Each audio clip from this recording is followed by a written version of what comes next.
प्रणाम बाबा, good evening. बाबा, हम लोग ठीक ठाक लंदन पहुंच गए एंड हमारी यात्रा बड़ी अच्छी रही। वेरी कंफर्टेबल, बहुत अच्छी यात्रा रही हमारी। और थैंक यू बाबा, आपने हमें एक पूरा दिन आपके साथ बिताने के लिए दिया एंड आपने हमारे साथ खाना खाया, इतनी सारी बातें की, तो उसके लिए बहुत बहुत धन्यवाद बाबा आपका। और एक बात आपको बतानी थी बाबा। इस बार जब मैं हैदराबाद में थी और अपने दोस्तों से मिली, तो उसमें से एक दोस्त ने मुझे एकदम ऐसे पिन पॉइंट करके पूछा कि तुम्हारे अंदर ये जो शांति और ये जो ठहराव आया है, ये कहाँ से आया है। हालांकि मैं पहले से भी शांत स्वभाव की हूँ, लेकिन ये जो शांति है ये कुछ और है और उसे कुछ एक और ही एनर्जी फील हो रही थी मेरे साथ। तो मैंने उसे अपने स्पिरिचुअल जर्नी के बारे में बताया, आपके बारे में बताया। तो बहुत जल्द ही वो और मेरी और एक फ्रेंड है, वो दोनों आपको ज्वाइन करेंगे। मुझे देखकर उनको आपको ज्वाइन करने का एक ये कह लीजिए कि एक इंस्पिरेशन उन्हें मिली। तो मुझे बड़ा अच्छा लगा ये सुनकर के और ज़्यादा लोग मेडिटेशन में आ रहे हैं। लेकिन मज़े की बात यह है बाबा कि मैं 10-12 दिन हैदराबाद में रही और किसी ने भी मुझे ये प्रश्न नहीं पूछा जो मेरी फ्रेंड ने सिर्फ 2-4 घंटे ही मेरे साथ बिताकर मुझे पूछ लिया था। पता नहीं कैसे, लेकिन उसे क्या फील हुआ, मुझे तो उतना समझ नहीं आया। तो ये एक्सपीरियंस जो मेरा था, मुझे आपके साथ शेयर करना था बाबा। थैंक यू फॉर एवरीथिंग, जो भी आपने मेरे लिए किया। मैं बहुत ग्रेटफुल हूँ परमात्मा के कि उसने मुझे जीवन में बहुत कुछ दिया है, बहुत कुछ बिना मांगे मांगा भी नहीं था कभी, उतना दे दिया है। So thank you for everything Baba, love you. प्रणाम आपको। इस ऑडियो में जो है, मैंने आंसर अभी तक साधिका को नहीं दिया, क्योंकि मुझे लगा कि इस ऑडियो पर जो है मैं वीडियो बना कर दूं, क्योंकि ये बहुत बड़ी गलतफहमी को दूर करने वाली ऑडियो है। इसमें लंदन से आए साधिका ने, हर्षा ने पूछा कि मैं हैदराबाद गई, सभी के साथ रही, खाना खाया, बातें करी, मगर एक दो जनों ने मुझसे पूछा कि तुमसे बहती हुई ऊर्जा, तुमसे वो बहती हुई शांति, तुम कुछ बदल गई हो। बाकियों ने क्यों नहीं पूछा? बाकियों को वो ऊर्जा क्यों नहीं महसूस हुई? बाकियों को वो ऊर्जा क्यों नहीं दिखाई दी? बाकियों को चेंज क्यों नहीं दिखाई दिया? इसे समझने की कोशिश करना। जब आप किसी गुरु से जुड़ते हैं, किसी आध्यात्मिक गुरु से, और जुड़ने के बाद आप साधना करने लगते हैं और गहरी साधना में उतर जाते हैं और मुक्ति को प्राप्त नहीं हो पाते, दो कारण। पहला, हो सकता है गुरु का शरीर छूट गया, क्योंकि जिसके शरीर के होते हुए तुम मुक्त ना हो पाए, उसके शरीर छूटने के बाद तुम कहां से मुक्त हो? अभी तुम्हारी पकड़ इतनी मजबूत नहीं है कि तुम सूक्ष्म रूप में उसे पकड़ सको। और शरीर की तो सबकी अपनी उम्र होती है। पहला कारण, गुरु का शरीर छूट गया, तुम्हारी पकड़ मजबूत नहीं थी, अब तुम ढूंढते रहो, वो मिलेगा नहीं। बिल्कुल कहीं भी ढूंढो, अब नहीं मिलता वो।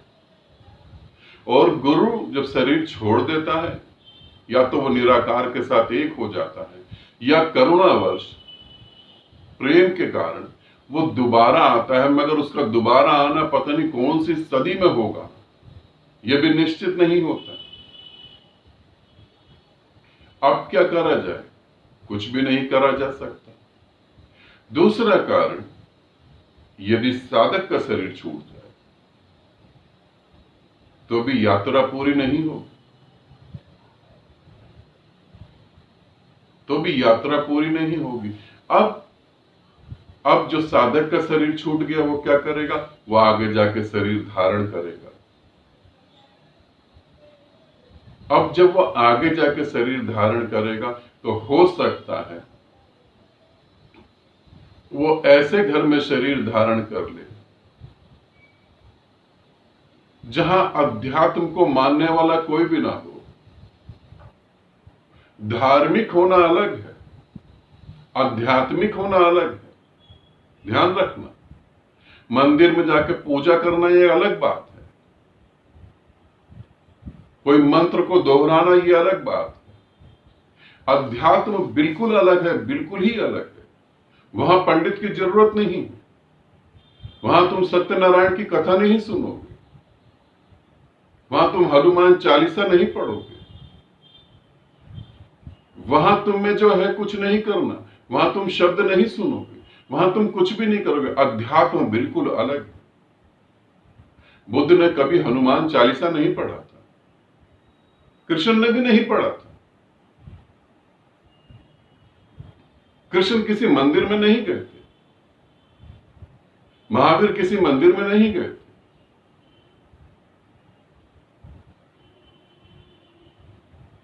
ध्यान रखना, मंदिर, मस्जिद, गुरुद्वारा ये एक अलग चीज है। इसका मतलब तुम आध्यात्मिक हो ऐसा नहीं सोचना। अध्यात्म बिल्कुल अलग है। अध्यात्म अर्थात आत्मा का विज्ञान। अब फिर तुम जब मर जाते हो, शरीर छोड़ देते हो, साधना अधूरी। अब तुम किसी ऐसे घर में पैदा हो गए जो धार्मिक है और बिल्कुल कट्टर धार्मिक है। जैसे कट्टर धार्मिक होते हैं और आपस में लड़ रहे होते हैं, किसी का खुदा बड़ा तो किसी का भगवान, जबकि दोनों एक ही हैं वहां पर, मगर ये लड़ रहे हैं। अब ऐसे परिवार में तुम चले गए और तुम आध्यात्मिक यात्रा पे जाओगे तो बहुत झंझट खड़ी होने वाली है। जीवन नरक बन जाएगा। इधर तुम्हें शांति नहीं मिलेगी। मंदिर, मस्जिद, गुरुद्वारा, चर्च कहीं पे चले जाओ, तुम्हारे मन में शांति नहीं होगी। जो मैं कह रहा हूं और जो तुम सुन रहे हो, तुम्हारे में से बहुत सारे लोग ऐसे हैं जो बहुत कुछ कर रहे हैं मगर फिर भी शांत नहीं हो पा रहे। क्यों नहीं हो पा रहे शांत? क्योंकि तुम्हारी यात्रा अलग है बिल्कुल। अब दूसरा शरीर धारण करके, दूसरा जन्म धारण करके अब अध्यात्म में तुम गति करोगे। तो जो साधक अधूरे रह गए, जिन्होंने नदी को पिया नहीं, नदी को देखा था, जिन्होंने नदी को पीकर नदी नहीं हुए, मात्र नदी के दर्शन करे थे, मात्र गुरु के दर्शन करे थे, अभी गुरु में लीन नहीं हुए थे, मगर जैसे तुम उनके साथ आओगे अचानक वो तुम्हें देखेंगे और गुरु की ऊर्जा जो तुमसे बह रही है वो तुरंत उसको पकड़ लेंगे और तुरंत तुमसे क्वेश्चन करेंगे कि तुम कुछ बदल गए हो, कि तुमसे कुछ और प्रकट हो रहा है, कि तुम महक रहे हो, तुम्हारी वजह से हमारा हृदय शांत हो रहा है, तुम्हारी वजह से हमें कुछ चेंजिंग आ रही है, तुम्हारी वजह से कुछ परिवर्तन हो रहा है। तो ये ध्यान रखना, तुम्हें वही पहचान पाएगा जो प्यासा होगा, और जो प्यासा नहीं होगा वो तुम्हारे जीवन को नरक करने पर तुला रहेगा, पूरी तरह से तुला रहेगा। अब ये तुम्हारे घर के लोग हो सकते हैं, तुम्हारे समाज के लोग हो सकते हैं, या पूरा समाज हो सकता है। आध्यात्मिक समाज कभी नहीं होता, धार्मिक समाज होता है। आध्यात्मिक तो बिल्कुल ही अलग है। तो जब तुम गुरु से मिलोगे, गुरु के साथ जुड़ोगे, तुमसे बहती हुई ऊर्जा उस परमात्मा की और प्यासों को जोड़ेगी, और वो प्यासे ही तुम्हें कहेंगे इस बात को, और कोई नहीं कहेगा। एक बुद्ध के जीवन में कथा थी, और मैं ये कहता हूं कि बिल्कुल ठीक कथा थी। बुद्ध के जीवन में बुद्ध को ज्ञान प्राप्त होने के बाद भी उनके पिता नहीं पहचान पाए। अंतिम सांसों में बुद्ध को वो जान पाए कि बुद्ध कौन है। अंतिम सांसों में उन्होंने जाना कि ये तो संपूर्ण ब्रह्मांड है, ये मेरा वो लड़का नहीं है। बुद्ध के जीवन में ये भी कहा जा सकता है कि 6 साल वो बाहर रहे, उन्होंने ज्ञान प्राप्त करा, पिता को भ्रांति थी, पिता समझ नहीं पाए। जो प्यासा था वो समझ पाया, जो प्यासे थे उन्होंने अपना घर छोड़ दिया और बुद्ध के पीछे चल पड़े। यही मेरे जीवन में घटा। बचपन से लेकर मैं बड़ा हुआ, शादी हुई, सब कुछ हुआ, मगर मेरे पिता को यह मालूम था कि ये सब बातें जो करता है बेकार की बातें, इसमें कुछ भी नहीं रखा। अरे कहीं गवर्नमेंट जॉब करता, कहीं अच्छा पैसा कमाता, धन दौलत इकट्ठी करता, 10-12 फ्लैट खरीद लेता, मगर जब मेरे पिता बीमार पड़े, अंतिम सांस लेने लगे, बस 2-3 सांस और थी, तब उनकी आंख में आंसू आए और उन्होंने तब कहा कि आज मैंने देखा तो कौन है। प्यासे नहीं थे, अंतिम क्षण में उन्होंने कहा कि आज मैंने देखा। मैंने कहा तुम घबराओ नहीं, अब भी बहुत समय है, 3 सांसें तो अब भी बाकी है, बहुत कुछ हो सकता है, आराम से आंख बंद करो। मगर वो आंख बंद नहीं करी उन्होंने, वो निहारने लगे। निहारते निहारते सांस छूट गई, संबंध टूट गया धरती से। अब उनको पता लगा, उस समय उन्हें पता लगा। तो ये बात तुम ध्यान रखना, तुमसे बहता हुआ परमात्मा वो उसको वही समझ सकता है जो प्यासा होगा। नहीं तो बाकी तुम्हारे गले में सोने की चैन देखेंगे, तुम्हारे कपड़े देखेंगे, तुम्हारी गाड़ी देखेंगे, तुम्हारे नौकर चाकर बैंक बैलेंस पता करेंगे, क्योंकि उनकी प्यास संसार की है और तुम्हारी प्यास अध्यात्म की है।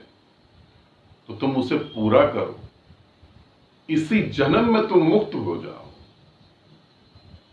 नहीं तो साधक का अगला जन्म बहुत दुखदाई होता है, इसे समझना, बहुत दुखदाई होता है। मेरा सिर्फ इतना ही कहना है कि तुम्हें कौन समझ पाएगा, तुम्हें वो प्यासे समझ पाएंगे।